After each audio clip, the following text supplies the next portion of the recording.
أقسم بالله العظيم. أقسم بالله العظيم. أقسم بالله العظيم. أقسم بالله العظيم. أن أقول الحق. أن أقول الحق. فلاح بدك تحكي لنا قصة اغتيال النقيب طلال كلها تفاصيلك. تحسين فياض من جريدة المنجومة. جاني عمر حسن حسين أبو مريم من جريدة المنجومة.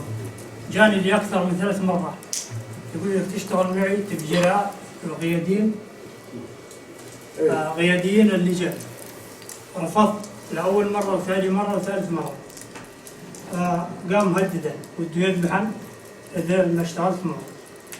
قال لي أنت كمهمتك تابع لفرقة عشاير راغب لي النقيب طلال الخوف. قلت له ماشي. جيت قعدت ثاني شي أسبوع. رغبت أبو سليمان جاب عقوة عمر حسن حسين أبو مريم وخالد النادر وأبو جليبيب وعبد الله الشامخ قبل بيوم. القوة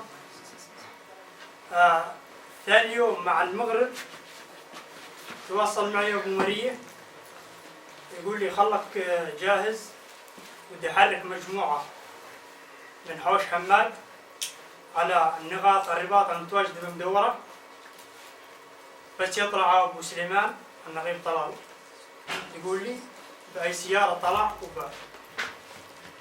تواصل معي لما قام حرك مجموعة على النقاط الرباط المتواجدة بمدورة. طلبوا مؤازرة من المدورة. تواصلوا مع الكوبرا الآن طلبوا مؤازرة.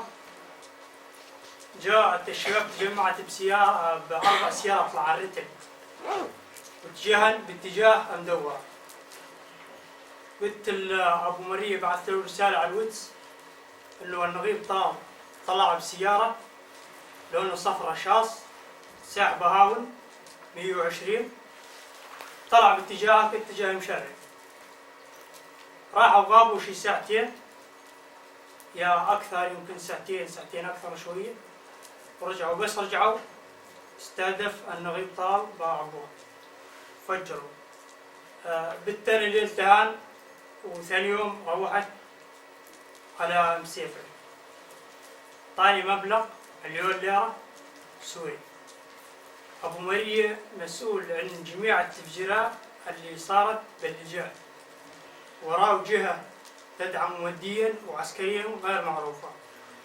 عبد الله الشامخ كذلك الأمر جاب الدواعش مرة جماعة الصايمين اللي كانوا مرابطين بالخزان وعندكم خبر كلكم وصار اشتباك عليهم واستشهد واحد وراح. عبد الله الشامخ كمان مسؤول عن قطاع الشرجي عن التفجيرات اللي صارت بقطاع الشرجي كله.